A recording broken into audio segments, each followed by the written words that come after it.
سورہ المومنون کا ابتدائیہ دیکھیے، وہاں بھی پورا ایک نصاب ہے 11 آیات کے اندر، قد افلح المؤمنون، وہاں پورا نصاب دیا گیا ہے۔ اور یہاں بھی اللہ تعالیٰ نے فلاح کا نصاب دیا ہے، لیکن یہاں قدر اختصار کے ساتھ ہے، لہٰذا میں آپ کے سامنے اسی مضمون کو آپ کے سامنے رکھوں گا۔ قد افلح من تزکا، کامیاب وہ ہوا جس نے اپنے من کو ستھرا کر لیا، جس نے باطن کی ستھرائی کر لی، جس نے اندر کی پاکیزگی کا سامان کر لیا۔ ظاہر کو تو ہم سوار کے رکھتے ہیں، لیکن باطن کی طرف بھی کوئی جھاڑو لے کر آئیں اور دل کے میل بھی نکال پھینکیں اور اندر کی ستھرائی، عفت، پاکیزگی اور پاک دامنی کا اہتمام کریں۔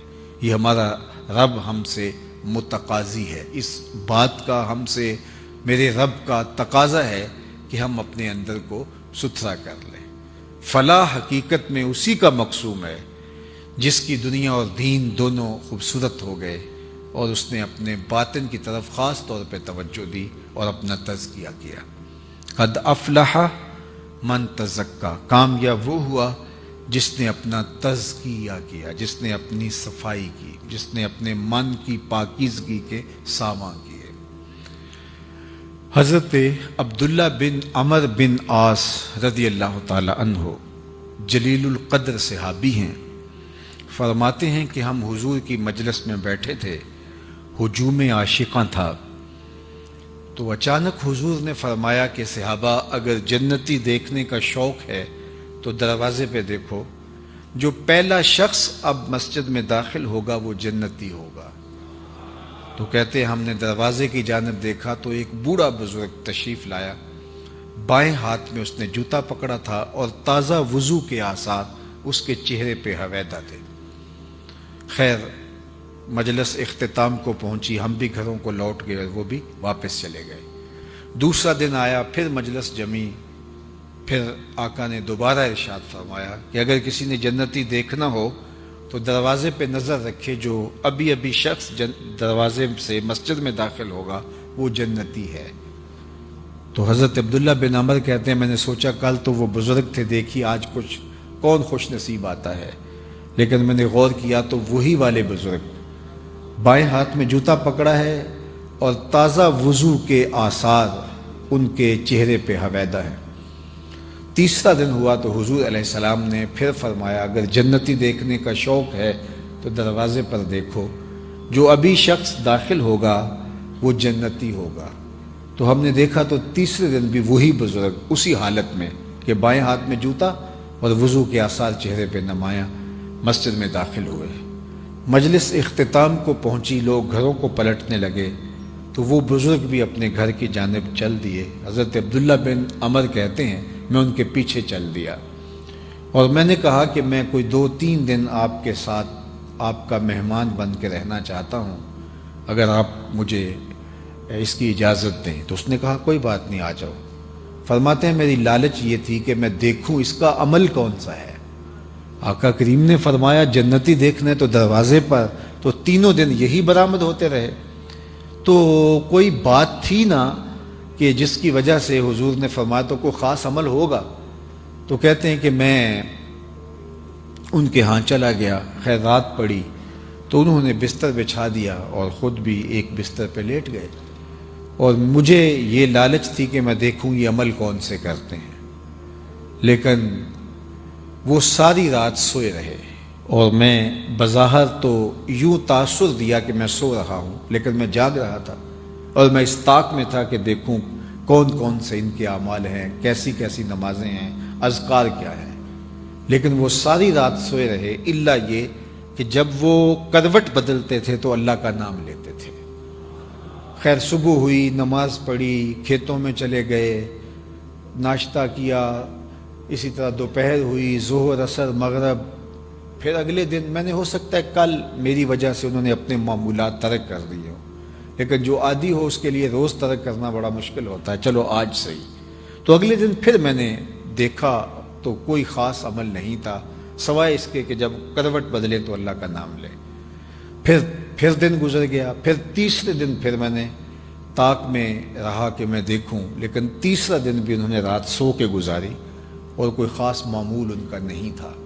خیر جب صبح ہوئی، ناشتہ ہوا، تو میں نے کہا کہ میں واپس جا رہا ہوں، میرے 3 دن پورے ہو گئے، لیکن میں ایک لالچ میں آپ کے پاس رکا تھا۔ آقا کریم نے فرمایا تھا جنتی دیکھنا ہے تو دروازے پر دیکھو، اور یہ 3 دن تک حضور فرماتے رہے، اور 3 دن تک آپ کو ہی ہم دیکھتے رہے، تو ہمیں لگا کوئی خاص عمل ہوگا، لیکن 3 دن گزرنے کے باوجود ہم نے کوئی خاص عمل نہیں دیکھا۔ یا تو آپ نے چھپا لیا ہے، اور یا پھر نہ جانے کیا ماجرا ہے۔ تو وہ بزرگ فرمانے لگے کہ عبداللہ بن عمر، میں تم سے کوئی عمل نہیں چھپایا، اور اگر تم اور بھی رکتے تو دیکھ بھی نہ پاتے، لیکن تم نے اتنی محنت کی ہے، لہٰذا میں تمہیں خود بتا دیتا ہوں۔ تو کہتے ہیں کہ میرا مقصود میرے سامنے آنے لگا اور میں ہمہ تن گوش ہو گیا۔ تو وہ بزرگ کھڑے تھے اور مجھے کہنے لگے، اے عبداللہ بن عمر، یہ جو میرے سینے میں دل رکھا ہوا ہے نا، اس میں کسی مومن کا بغض نہیں ہے، یہ وہ عمل ہے کہ جو تم نہیں دیکھ پائے، اور دن بھی رکتے تو تم نہ دیکھ پاتے۔ تو آج ہمارا تو مسئلہ یہ ہے، ہمارے اوپر کچھ اور ہوتا ہے، ہمارے اندر کچھ اور ہوتا ہے، اور ہماری محنت اس کو صاف کرنے کی نہیں ہے، اس کو صاف کرنے کی ہے۔ میاں صاحب نے کہا تھا، شیشے اتے کٹا جمیا تے کنداں چاڑی جاندے، شیشے اتے کٹا جمیا تے کنداں چاڑی جاندے، جلداں نو اے سانپ کے رکھ دے ورکے پھاڑی جاندے۔ ہمارا سارا زور پیکنگ پہ ہے، لیکن جو اندر ہے اس پہ ہمارا زور نہیں ہے، جس کی وجہ یہ ہے کہ ہم اندر سے بہت کھوکھلے، بہت میلے کچیلے، بہت کمزور، بہت گندے، اور بہت باہر سے بہت ستھرے، ہمارے لباس پر کریز بھی نہیں پڑی ہوتی، کوئی شکن بھی نہیں ہوتی، ہمارے بالوں میں بھی خوبصورت جو ہے وہ آرائش اور زیبائش ہوتی ہے، کپڑے بھی دھلے ہوتے ہیں، خوشبوئیں بھی اعلیٰ اقسام کی ہم استعمال کرتے ہیں۔ سارا زور پیکنگ پہ ہے، لیکن جو اندر ہے اس پر توجہ نہیں ہے۔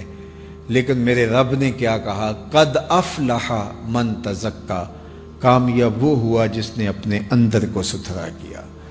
تو ہمیں ساری توجہ اپنے اندر کو پاک کرنے کے لیے کرنی چاہیے۔ اب حضور نے صلی اللہ علیہ وآلہ وسلم نے ارشاد فرمایا کہ جس طرح لوہے کو زنگ لگتا ہے، اس طرح دلوں کو بھی زنگ لگتے۔ تو عرض کی گئی کہ حضور پھر اس زنگ کو اتارنے کا طریقہ کیا ہے؟ تو سنیے، حضور نے خود اس کا علاج بھی بیان فرمایا، لِكُلِّ شَيْءٍ سِقَالَةٌ وَسِقَالَةُ الْقُلُوبِ ذِكْرُ اللَّهِ، ہر شے کا زنگ کسی نہ کسی چیز سے اترتا ہے، اور دلوں کو زنگ لگ جائے تو اللہ کے ذکر سے دلوں کا زنگ اترتا ہے۔ اور اس آیت کریمہ میں بھی اللہ تعالیٰ نے اس زنگ کو اتارنے کا، من کو ستھرا کرنے کا طریقہ یہی بتایا، قد افلح من تزکا وذکر اسم ربہ فصلی، کامیاب وہ ہوا جس نے اپنے من کو ستھرا کیا اور اپنے رب کا نام جپا، اپنے رب کا ذکر کیا اور نماز پڑھی۔ اس کا من ستھرا تبھی ہوگا جب کثرت سے اللہ کا ذکر کیا جائے گا۔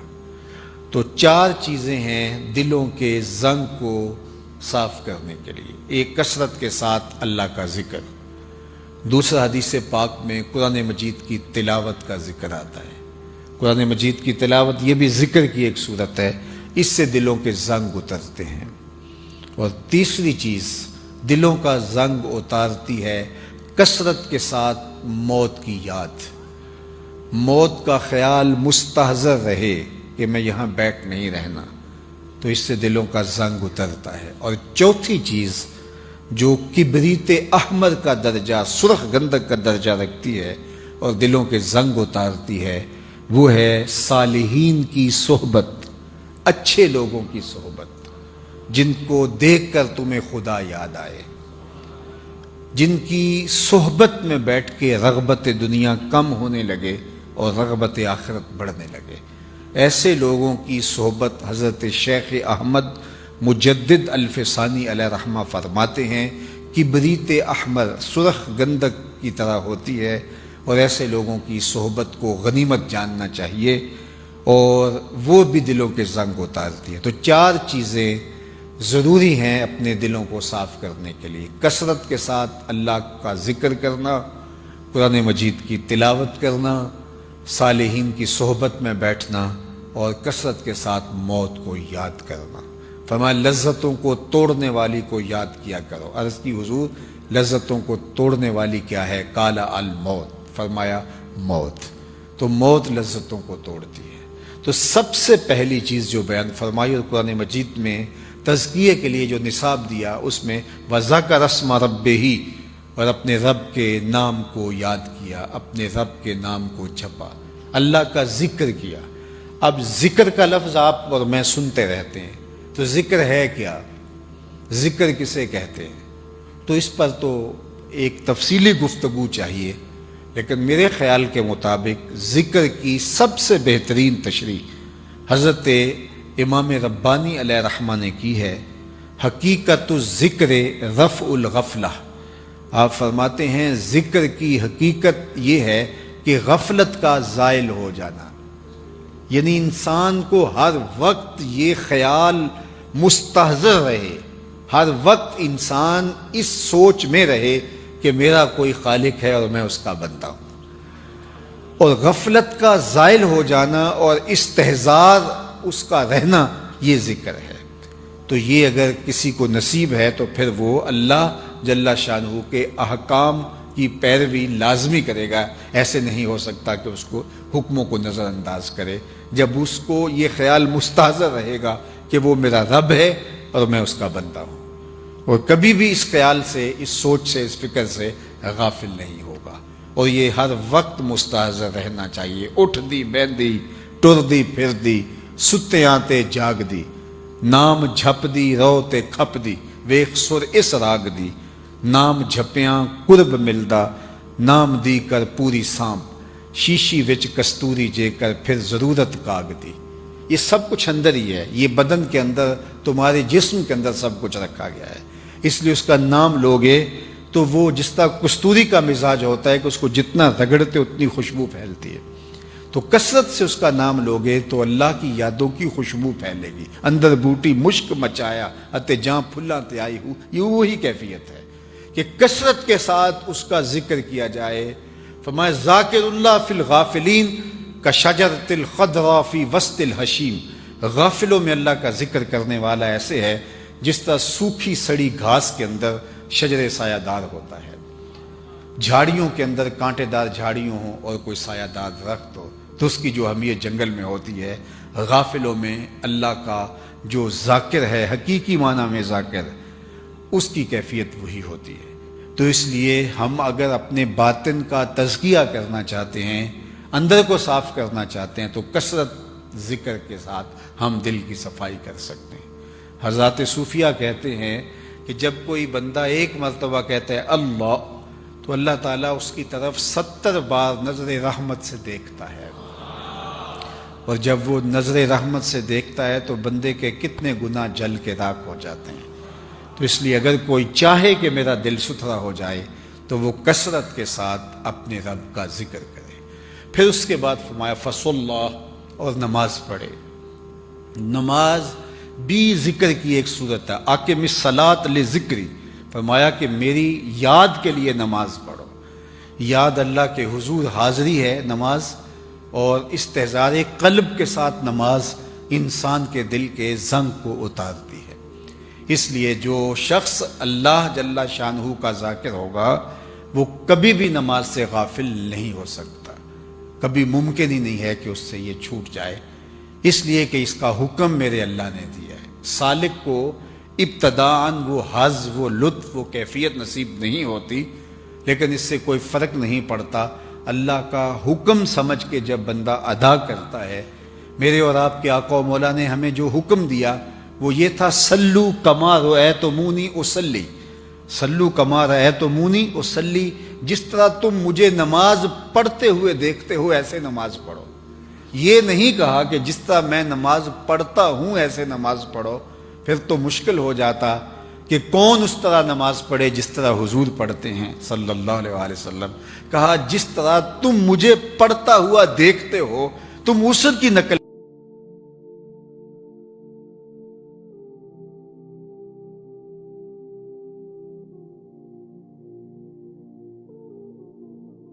لطف نہیں آتا. تو آپ نے اس سے کہا، وہ بڑا پریشان تھا کہ نماز تو پڑھتا ہوں لیکن حظ نہیں ملتا، لطف نہیں ملتا. تو آپ نے فرمایا کہ اس کے باوجود بھی پڑھتے تو ہو نا؟ اس نے کہا جی وہ تو اللہ کا حکم ہے اور شریعت کی طرف سے لازم ہے میرے اوپر، وہ تو فریضہ ہے، وہ تو میں پڑھتا ہوں لیکن مزہ نہیں آتا. تو محدث کچھوچوی علیہ رحمہ جھومنے لگے. فرمایا واہ واہ، تم لطف اور مزے کے بندے نہیں اللہ کے بندے ہو. تمہیں مزہ نہیں آتا پھر بھی پڑھتے ہو، اس کا مطلب ہے تم مزے اور لطف کے لیے نہیں پڑھ رہے، تم رب کے لیے پڑھ رہے ہو. تو اس نے کہا حضور مجھے اس کا مزہ آ گیا، اس کا لطف آ گیا ہے.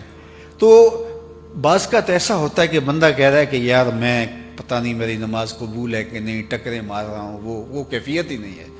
تو وہ کیفیت نصیب ہو نہ ہو، کنڈا کھڑکاتے رہنا چاہیے، کبھی تو در کھلے گا نا. یہ چھوڑنا نہیں چاہیے، اس کے حضور پیشانی رگڑتے رہنا چاہیے. یہ توفیق ہے، اس سے بڑھ کر کیا کہ وہ بندے کو اپنی چوکھٹ پہ بلا لے.